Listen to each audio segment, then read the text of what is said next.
మొదటి ప్రశ్నకి హైదరాబాద్ నుంచి ఇక్కడికి తరలి వచ్చారు అనంటే బీసీ లేని ప్రపంచం లేదు. బీసీలో యూరోప్ లో ఉన్నారు, మిడిల్ ఈస్ట్ లో ఉన్నారు, అమెరికాలో ఉన్నారు, ముఖ్యంగా ఈ ఆంధ్రప్రదేశ్ లో ఉన్నారు. మొత్తము కూడా సమాజంలో 80% ఉన్నటువంటి బీసీలు ఉన్నారు. కాబట్టి మీ ప్రశ్నకి సమాధానం వచ్చిందని అనుకుంటున్నాను. హైదరాబాద్ నుంచి ఎందుకు వచ్చారు అనంటే ఇక్కడికి వచ్చేటటువంటి ప్రతి ఒక్కళ్ళ మనసులలో, భావనలలో రక్తం మరిగిపోతుంది.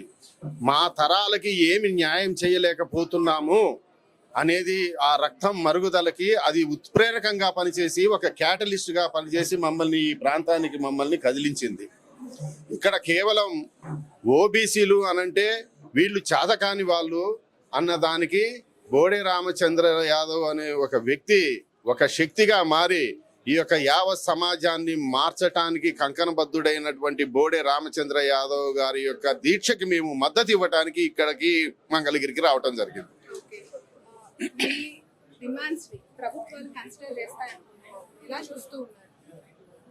ఒకటి అడగంది అమ్మైనా పెడతదా? పెట్టదు కదా.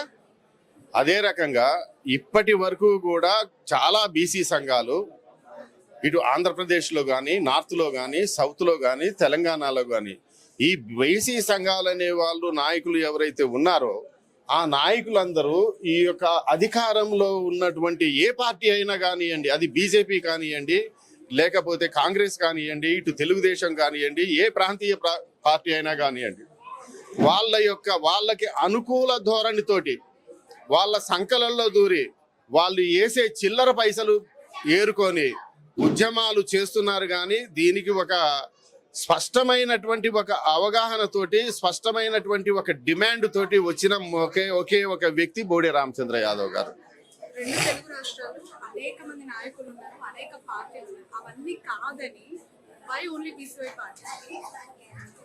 కారణం ప్రతి ఒక్కరికి తెలుసు, నిబద్ధత, క్రమశిక్షణ. బోడే రామచంద్ర యాదవ్ గారి నిబద్ధత మేము గ్రహించాము, గుర్తించాము కనుకనే మేము వారి వెంట ఉంటున్నాం. మరి బోడే రామచంద్ర యాదవ్ కంటే ముందు బీసీ ఉద్యమాలు చేసిన వాళ్ళు లేరా? ఆర్ కృష్ణయ్య గారు ఉన్నారు. కానీ వారికి ఇప్పుడు ఇక్కడ ఆ జాజుల శ్రీనివాస్ ఉన్నారు. అంటే రకరకాల వ్యక్తులు ఉన్నారు. కానీ వాళ్ళది ఒక పరిధి ఉన్నది. కానీ యావత్ బీసీ సమాజానికి, ఓబీసీ సమాజానికి ఒకే ఒక వ్యక్తిగా బోడే రామచంద్ర యాదవ్ని మేము గుర్తిస్తున్నాం. అందుకనే ఇలాంటి మహిళలు, యువకులు ప్రతి ఒక్కళ్ళు కూడా మద్దతుగా ఇక్కడికి రావటం జరిగింది. తెలంగాణ నుంచి మీరు వచ్చానన్నారు కదా, తెలంగాణ బీసీ సంఘాల నాయకులు ఎవరైనా ఇప్పుడు మద్దతు తెలుపబోతున్నారు? తప్పకుండా వస్తారు. బీసీ ఇంటెలిజెన్స్ ఫోరం చిరంజీవి గారు వస్తారు. అదే రకంగా all India backward classes federation వాళ్ళు వస్తారు, బీసీ సంఘం వాళ్ళు వస్తారు. అంటే వివిధ సంఘాలు, ప్రధానమైనటువంటి తెలంగాణలో ఈ బీసీల హక్కుల కోసం నిఖార్సైనటువంటి వ్యక్తులు ఎవరైతే ఉన్నారో తెలంగాణ బీసీ ఉద్యమాన్ని మనం రెండు రకాలుగా చూడాలి. అగ్రవర్ణాల వాళ్ళకి, అదే రకంగా అధికార పార్టీ వాళ్ళకి అనుకోగా ఉండి చేసేటటువంటి ఉద్యమం ఒకటి కాదు, ఇది తప్పు అని వాదించేటటువంటి ఒక వర్గం ఉన్నది. ఈ వర్గాలు మొత్తం కూడా ఇప్పుడిప్పుడే కళ్ళు తెరుస్తున్నాయి. అధికార పార్టీ తరఫున ఉన్నటువంటి ఎవరైతే బీసీ ఉద్యమాన్ని అడ్డం పెట్టుకొని వాళ్ళ యొక్క పనులు నెరవేర్చుకుంటున్నారో వాళ్ళు కూడా క్రమక్రమంగా కళ్ళు తెరుస్తున్నారు. బోడే రామచంద్ర యాదవ్ గారి లీడర్షిప్ లో తప్పకుండా వాళ్ళు కూడా కలిసి వస్తారు. There is no limit. కానీ ఒక హెచ్చరిక చేస్తున్న ఈ యొక్క తెలుగుదేశం పార్టీకి, అదే రకంగా అన్ని రాజకీయ పార్టీలకి, రిజిస్టర్డ్ రాజకీయ పార్టీలకి బోడే రామచంద్ర యాదవ్ గారి మీద ఒక ఈగె వాలితే మేము ఒక తేనె తుట్టెలాగా కదిలి మీ యొక్క శక్తుల్ని మొత్తం కూడా హరించేస్తాం. బోడే రామచంద్ర యాదవ్ గారి న్యాయమైనటువంటి 5 డిమాండ్లని మీరు కానీ నెరవేర్చకపోతే, ఇవి మేం చెప్పినాయి కావు ఈ డిమాండ్స్. 44% ఇస్తానన్నావు కదా, నువ్వు ఇస్తానన్నావు కదా, ఇవ్వమంటున్నావు. అదే రకంగా ఒక చిన్న ఉదాహరణ చెప్తా మీకు. రాజధాని భూములు ల్యాండ్ ఎక్విజిషన్ చేయలేదు, అండర్స్టాండింగ్ ఎంఓయూ చేసుకున్నారు. ఎంఓయూ చేయటం అనంటే it is not vested to the government. Land acquisition చేసినట్లయితే వెస్టెడ్ టు ద గవర్నమెంట్ అవుతుంది. దాంట్లో చేయటానికి ఇది భాగస్వామ్యమైనటువంటి ఒక మేనేజ్మెంట్ సంస్థ ఒక కుట్రపూరితమైనటువంటి ధోరణితోటి ఈ యొక్క రాజధాని భూముల్ని మొత్తం కూడా రైతుల్ని 3 పంటలు ఇచ్చేటటువంటి భూముల్ని తీసుకున్నారు. ఇప్పుడు చూస్తున్నావు కదా, వానొస్తే ఒక పడవలు వేసుకొని పోవాలి, వరదలు వస్తేనేమో మనం ఖాళీ చేసి రావాలి.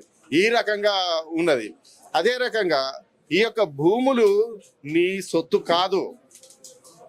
ఎవరి సొత్తు అది అంటే నీ తాబేదారులకి, నీ బినామీ ఇన్వెస్టర్లకి ఈ యొక్క భూముల్ని నువ్వు కట్టబెడితే 80% జనాభా ఉన్నటువంటి మేమేం కావాలి?